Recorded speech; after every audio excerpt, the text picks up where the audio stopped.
Team, family, squadron.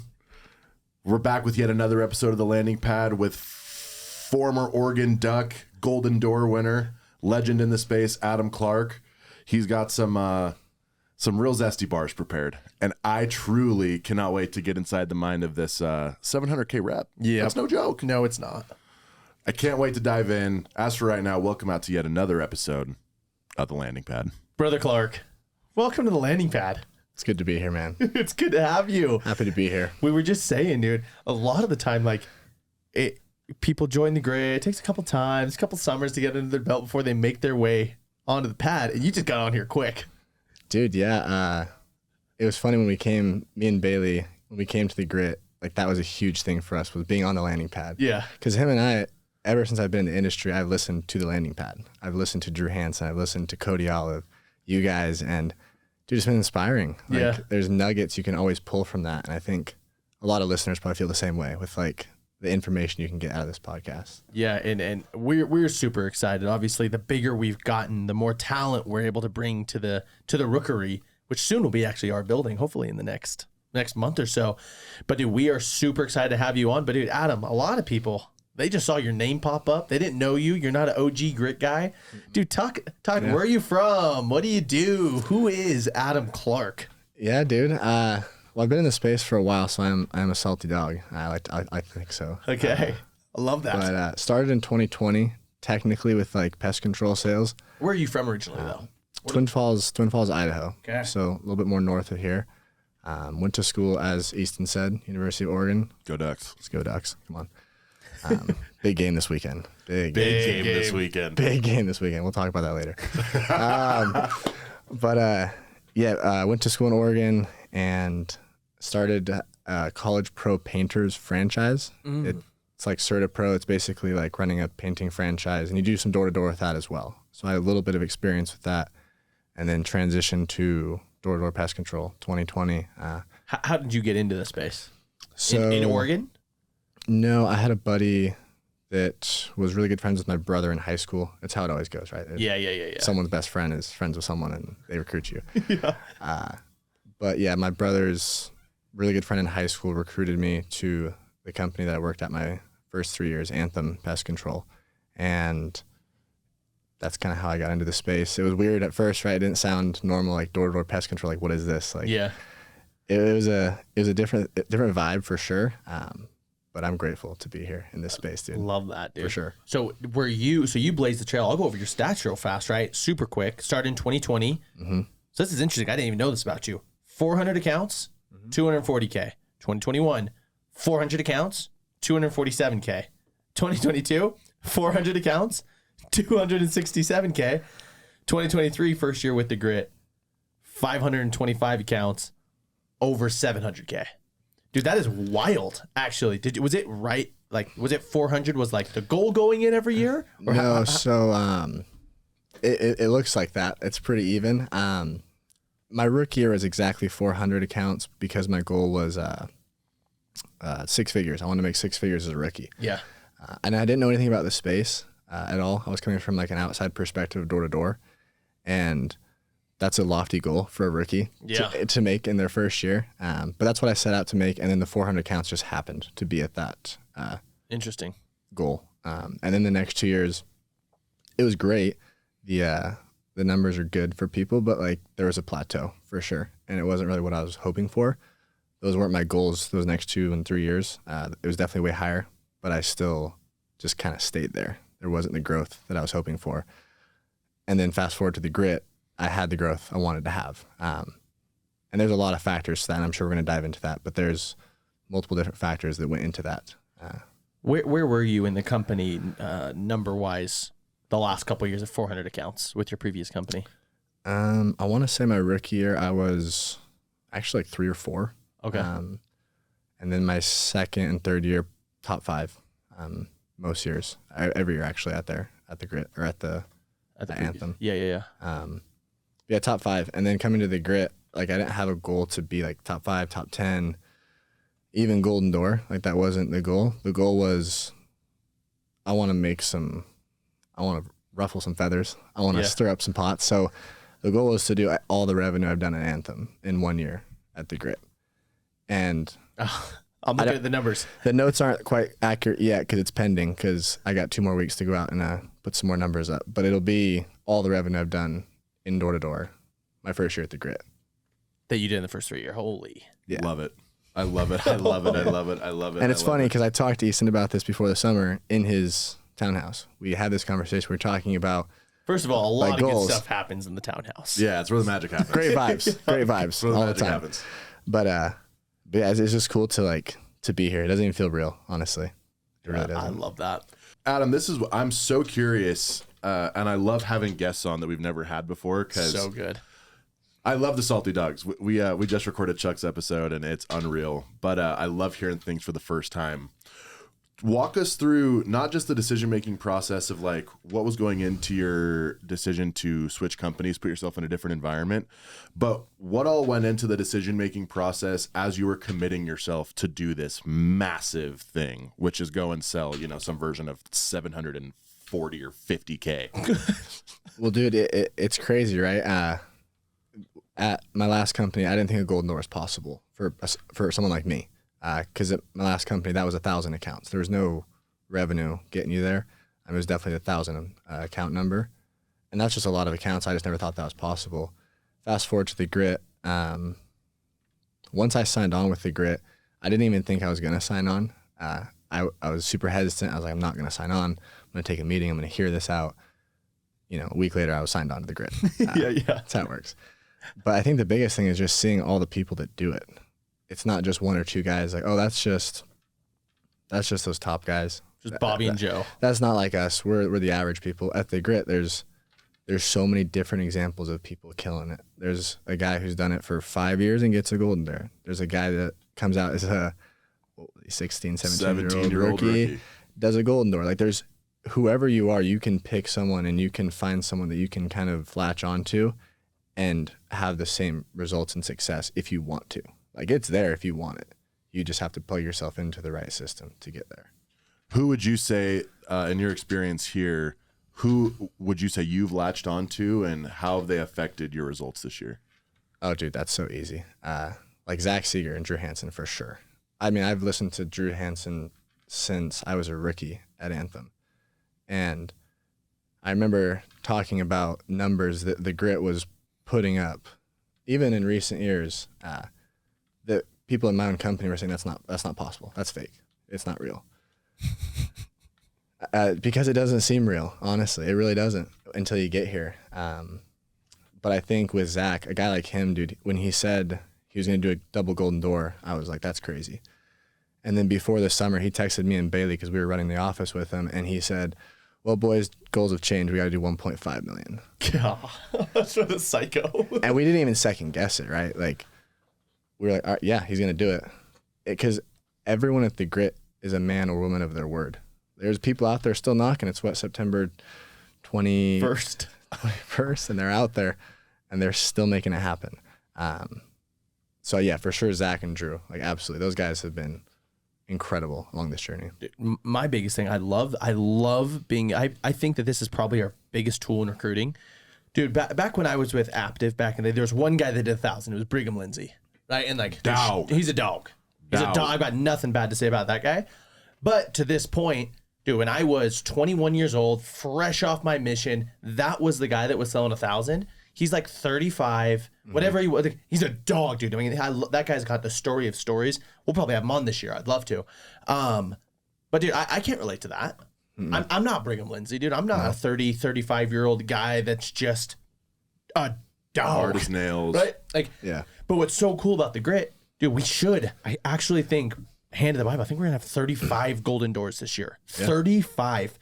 Dude, you can come pick one and like what you just said, latch onto them, try to keep up with them. And if you can keep up with them, you'll be a golden door. And dude, nothing's different. What's so crazy is Adam came here, you plugged in, and look what you did. You know what I mean? Like, and I just love that recruiting thing. Like, yeah, you don't have to be a 35-year-old dog. Come be a 17-year-old high school kid, and you can do it. What do you think about the summer most surprised you of your experience with the Grit? Honestly, it was, it was the intensity of the leadership. I was expecting the intensity to be different as a whole, just because of what I've seen from the outside. Yeah. But Good or bad? good or bad. But at other companies, I think it's kind of rare, honestly, from what I've seen, that the people above you are actually like proving themselves to be in the positions they are. And I look at the grit, and I look at you guys and the time you've put in. You know, I look at the time John's put in, all these guys, and I think too many times people don't lead from the front. And that's exactly what, I don't think there was one manager that was running an office didn't lead from the front. Whether it was their first year running it, from what it looked like, their second, third, fourth year, especially, again, back to Zach Seeger, shout out to the GOAT. There wasn't one day where I wasn't unbelievably impressed by the guy. Like, the leadership was insane. It could have been pouring rain, doesn't matter. He's sending videos, like barking like a dog, like, where my boys at? Where my boys at? And, you know, or it's 8 o'clock or 9 o'clock or 10 o'clock and it's a throwdown Thursday and he's 3 accounts behind you and you're still worried if he's going to beat you. Yeah. That's scary. That's scary from a rep's perspective. But like the leadership, like that was hands down watching someone who did double what I did. Like, we're talking about how cool it is what I did. Well, he did double that, more than double that. So me seeing that every day, I'm like, well, if he can do that, good Lord, I can do at least half that. Like, I think I can do that. So it just gives you a lot more faith and belief because they're in there with you in the trenches doing it at the same time. Dude, from an outside perspective, what would you say, and we'll ask Seeger this question, but he can never give us a straight answer because I don't actually think he knows. How, having now, you sold with Seeger in his office, what makes Seeger Seeger? Dude, what makes him so good?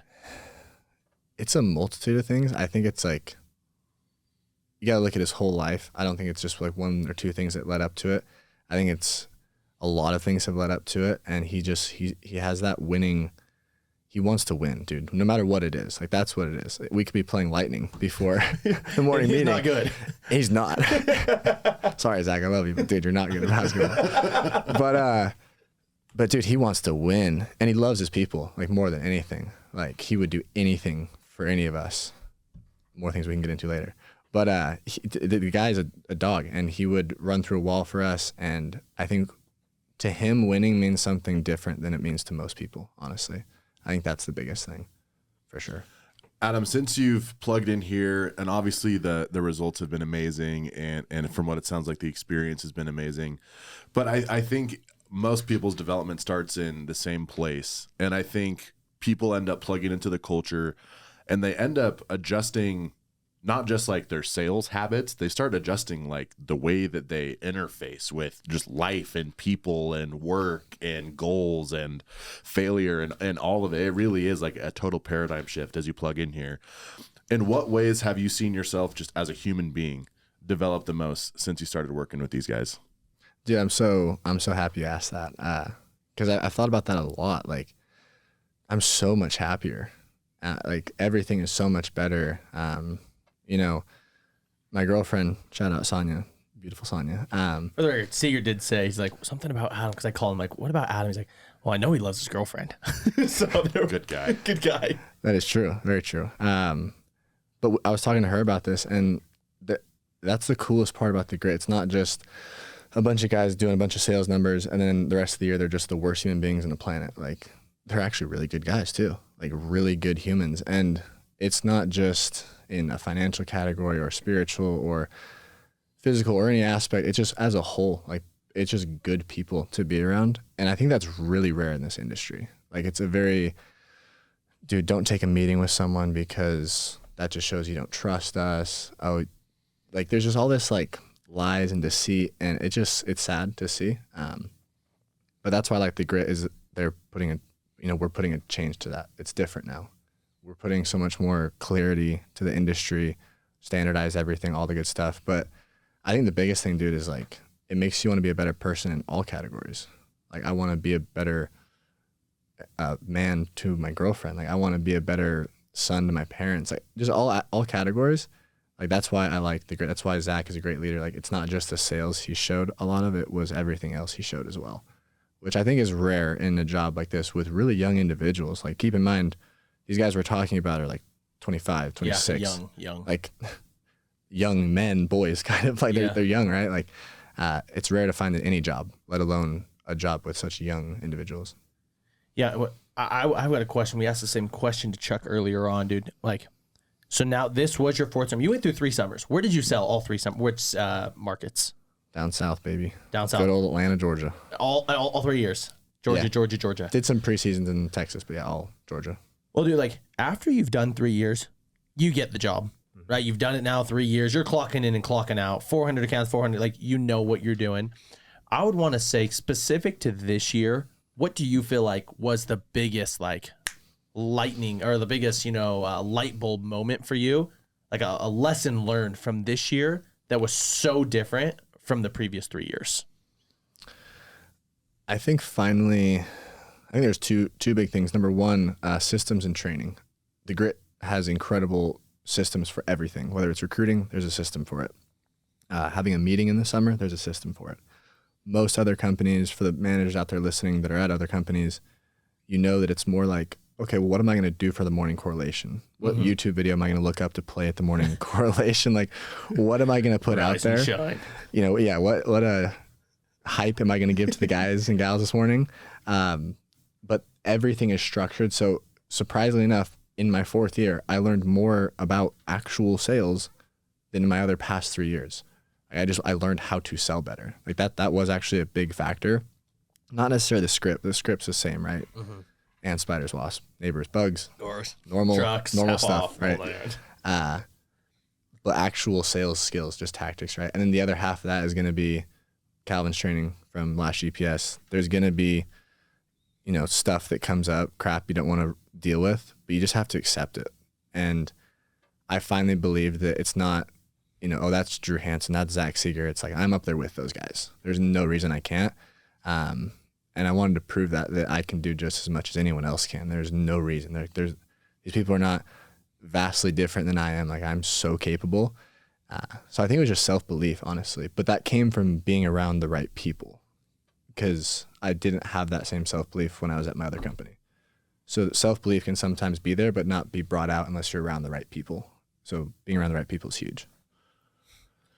Adam, I guess as a follow-up question to that, I don't want this to be overlooked. Selling 400 accounts as a rookie and then selling 400 year after year, like that's a lot. We're already talking about like a top performer in the industry, like 400 or 500 accounts plus. That's when you start getting into like the real elite category, in my opinion. Like that's right around. Yeah, 400 accounts is no joke. That's the mark. That means like you're selling regularly. There's not really any room for someone to sell like 400 or 500 accounts and not be working an excessive amount. And so I guess to touch on the self-belief piece, obviously you had self-belief, and being around the right people brought out more self-belief. How did you find not just that the sales trainings and the people elevated your self-belief? What were some of the routines and habits that you established during this Golden Door year, whether it's preseason or during the summer season, that allowed you to cultivate more and more belief to eventually be a 700K rep? So I'm a huge believer in the more hard things you do in life in general, but in the off season, right, is going to make the summer easier. Same thing with life. The more hard things you do when hard things show up in life, it just makes it easier to overcome those. So as corny as it is, cold plunges like every day, but not just that, having someone that you're committed to doing that with. So Bailey Stanley, I know he'll be on the show at some point. And then Casper Block, shout out Casper, great rookie, crushed it this year. Dog. Absolutely crushed it. But those two guys, like, man, we would wake up every day at 7 a.m., pitch black outside. We didn't want to, and we'd get in the cold water every single day. We'd go to the gym, the three of us. There were days I didn't want to do it. There were days Bailey didn't want to do it, or Casper, but we were there together and we were lifting each other up. So I think it goes down to, I think you've talked about this, Easton, with the closest 5 people you surround yourself with. That's what life's all about. Like, you got to look at every category of the person you're surrounding yourself with. And if there's categories you don't like, you probably shouldn't be around that person, even if it's small, because it's gonna bleed into you at some point. So I think that habit was huge. And then also in the summer, just accepting it doesn't matter. My goal matters more. It could have been pouring down rain. I'm drenched. Well, in my prior years, I'd say, I'm gonna go to the car, get dry, turn the heat the car up a little bit. I'll get dry. I'll go back out. I'll feel good. It'll stop raining soon. When I was out there in the summer in Jersey, it rained a lot. Yeah. More than I wanted. it was just a choice of, it doesn't matter. My goal is more important than the rain. I'm wet. It doesn't matter. I'm going to go sell. It doesn't matter how I feel. It doesn't matter anything. I'm going to go get it done.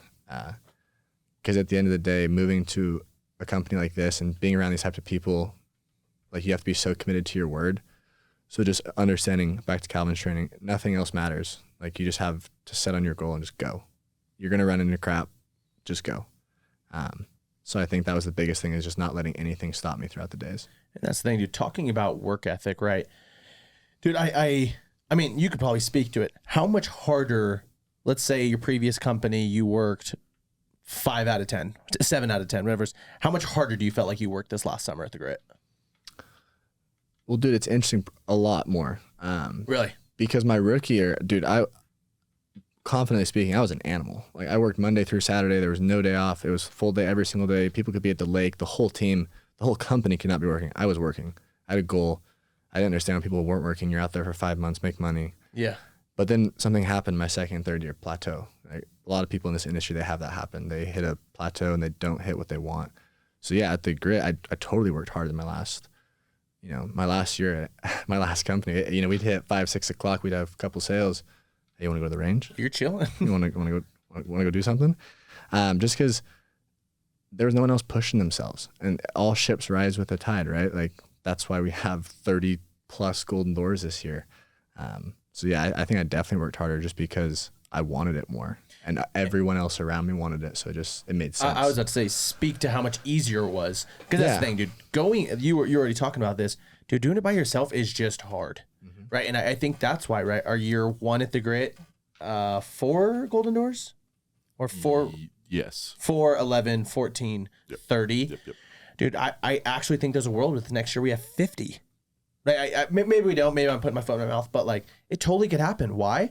Dude, it's a 4-minute mile, right? Like, one person broke it, then 3 people, then you know somebody that broke it, so you know that you're not any different than them. But dude, speak to why it's so much easier to work hard here, or harder here. Yeah, dude, it's just because, like, you have so many people doing it with you. Like, no matter, and this is one thing I loved about the Grit, is all the different, chats you have in the summer, right? Yeah. See, whatever event, whatever competition, you're seeing guys throwing deals at 9:30, 10 o'clock, 10:30, 10:45. Like, it gets graphic at some points of the summer, dude. Like, we're seeing gas station sales, we're seeing grocery store sales. But dude, just seeing that everyone's so bought in versus at other companies.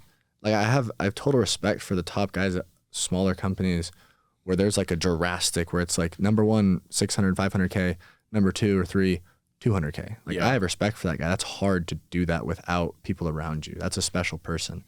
Not everyone's like that, though. Not everyone can just be the black sheep and just do it no matter what everyone else is doing. Some people, it really, and most people, honestly, right, it helps to have that environment to lift you up because everyone else wants it just as bad. I think, Easton, again, I refer back to you again. I think you said on the last podcast that the intermission one, I think you mentioned how, now I'm losing my train of thought, but about how, Dude, life it's something probably along these lines. Maybe not. Stab in the dark. It'll come to you. We'll see. I am everything that Adam is saying. The common theme to me has been, dude, life is such a team sport. Yes. Life is about every single other person except you and besides you. And if that's the paradigm and approach that you take, like, I truly believe that if you approach life as a team sport, you will individually go further than you ever could have on your own. And I think that's sales, and I think that's faith, and I think that's life, and I think that's relationships. I think it's all of it. Like, I don't think there's this partition between, like, this is my approach to sales, and this is my approach to life, and this is my approach to being a boyfriend or a girlfriend or a spouse. Or a disciple of Jesus Christ. It doesn't, like, you name it. Fill in the blank. Seriously. Yeah. It really, truly is about every single other person outside of yourself. And if you make life about the team, like very clearly Adam did. Adam preseason was about his team of Casper and Bailey going to the gym and cold plunges, and over the summer it was Jersey, and plugging in through the offseason it'll be the Grit as a whole. And all of a sudden it's like, yeah, he's changed as a person, and all of a sudden it seems like, wow, I'm approaching this way more like a team sport than I ever have before. And lo and behold, 400, 700K.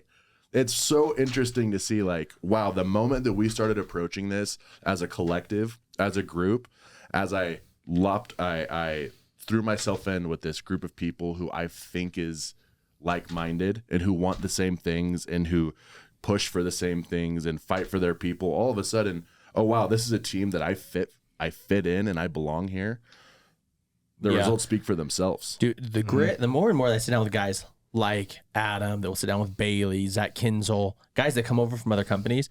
Dude, the grit is almost like a GTA, like a cheat code, right? It's like guys that want it, whether you did 200 accounts or 400 accounts, if you want it and you come to the grit, you're going to 2X. Like, drastically, you might 3X. Drastically, you might do more than you did your previous. But, like, dude, the grit as like a whole, and there's not one person that can take credit for this. It's not one person. It's the team. But, dude, you come and you plug in. And if you're listening to this podcast, which I'm sure a lot of people that aren't with the grit are listening to right now, dude, if you want it, come, like, get access to the cheat code. We've had so many people at this point that are dogs at their previous company, then they come here and it's just like, holy hell. Because it's true, I have so much respect for the guys. Like, I recruited 15 people and I sold 400 accounts at Joe's Pest Control. I'm like, holy hell, how did you do that? It's a huge undertaking. Like, where's your guys' building? Oh no, I'm giving $50 a week to recruit at lunches. It's like, in this climate, you don't have a building, you don't have like the Jazz partnership, you don't have the numbers, you don't have the stats, you don't have any of that stuff, and you still got 15 guys and you sold 400 accounts. It's wildly impressive. Those people, I'm just like, come, like, please come, like, let us make this hill. No, you're not going up the same hill. You're going up a way bigger hill, but it's going to be so much, maybe it's not easier, but it's so much more doable, right? Like for you, you did 700K, which your biggest number for that was 267. Would you say that it was harder? It's like, I don't know. Was it like drastically harder? I mean, maybe a little bit. Yeah. Just because, you worked a little bit more strictly on those Saturdays. But at the end of the day, it wasn't necessarily the work ethic that was like drastically harder. But again, it's, the environment, the culture, the people you're around. Yeah. And to speak to everyone who's listening to this, take a meeting. Like, we'll keep it secret. We won't tell your manager. Yeah, DM at Adam Clark. No, but I'm serious because at this point, and I'm going to be way vocal about this whole off season, but there's too many like young kids or even people in their late 20s who are afraid of their company. They're afraid to go take a different step. They're afraid. It's ridiculous. And it's door to door. Just so everyone knows that's listening, it's door to door that does this.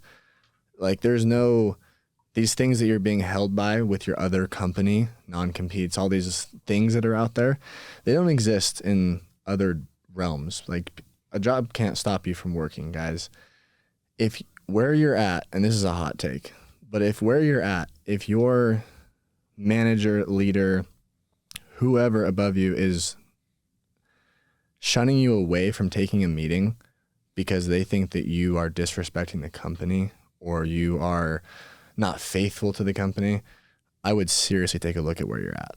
Because your best interest is not, like, it's not there. And I can say that from experience because I turned down a meeting with probably one of the most successful CEOs in the door-to-door space because I felt bad that it was my fault for doing that. So to everyone out there, like, just take a meeting. I remember when you canceled on me for that meeting. I know. It's tragic, Garth. I'm just kidding. Full circle though, I'm here, baby. I'm here. That's all that matters, man. No, but for real, like, just take a meeting. Like, we've talked about it all the time, but at the end of the day, the worst thing that happens is you walk away having more information about the company that your company is probably throwing shade at. That's not possible. Just come hear it out. I mean, as of January of, 2024, we're going to have 3 years, right, of verified stats. Yeah. No other company has 1 year from what I know of so far. Just look into it. Because at the end of the day, if you're selling pest control, if you're in the door-to-door space, there's a really good chance the Grit has a better option for you and a better future for you. Love that. But just take the meeting. Like, good Lord, like just take the damn meeting.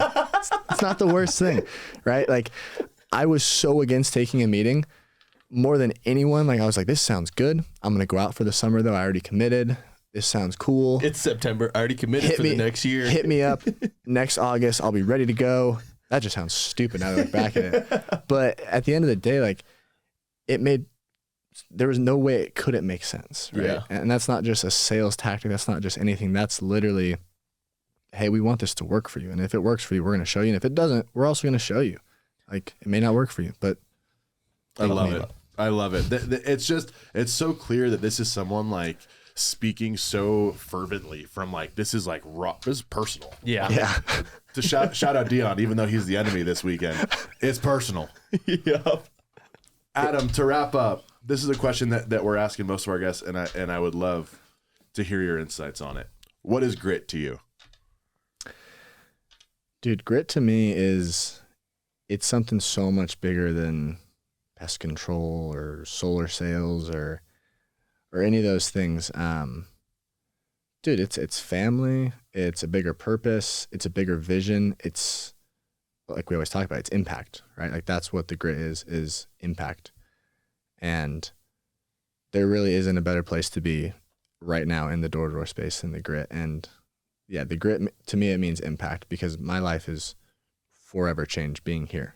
Just like starting into the door-to-door space changes a lot of people's lives. I'm having that same rookie feeling again of like, holy crap, is this real? Like, you need to see those back end checks when they start rolling in, but it's like Next week. it doesn't even. But yeah, it's cool. Like you get that the butterflies in your stomach. You're like, you feel like you have that sense of purpose, the passion. You're ready to go. And this off season is gonna get aggressive. What a blessing. You can't end it any better than that. You can't. Adam, dude, we are so happy to have had you on, dude. I think that this has been great for people looking to switch, people looking to level up, people just everybody, dude. So thank you for coming on the Landing Pad, dude. It was a long time overdue, 3 years overdue. But hey, welcome to the Grit. Welcome to Landing Pad, baby. Easton. And as for another episode, we out.